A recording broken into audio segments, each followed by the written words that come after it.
Emozionati e ottimisti, la delegazione di cui fa parte il governatore del Veneto Luca Zaia ha presentato la candidatura di Cortina e Milano ai 1000 rappresentanti del Comitato Olimpico Internazionale arrivati da 206 paesi, raccogliendo anche il tifo dei politici italiani che hanno sostenuto fin dall'inizio la candidatura e che si sono impegnati per tessere alleanze a favore delle Dolomiti. Mi sembra che da Tokyo arrivino notizie molto confortanti.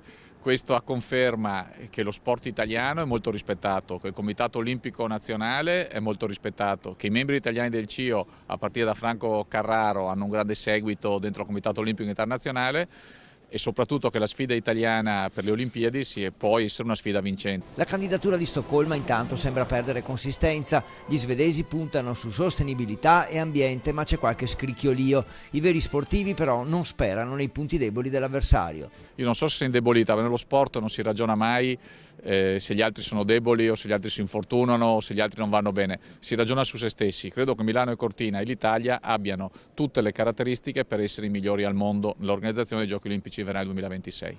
Nonostante la solidità di Veneto e Lombardia, però, secondo l'olimpionico di Sciabola, ora deputato, il governo ha responsabilità precise nei confronti dei 4,5 milioni di tesserati delle varie federazioni. Rispetto ai Giochi Olimpici osservo con molto dispiacere, e lo dico in tutte le sedi opportune, che il governo non può esimersi da dare delle risorse economiche. Quanto alla riforma del CONI, al quale il governo vorrebbe togliere autonomia, Marin si ribella. La gestione dello sport si può migliorare, ma coinvolgendo tutte le forze politiche e non ricorrendo all'articolo 48 della legge di bilancio introdotto quasi di nascosto.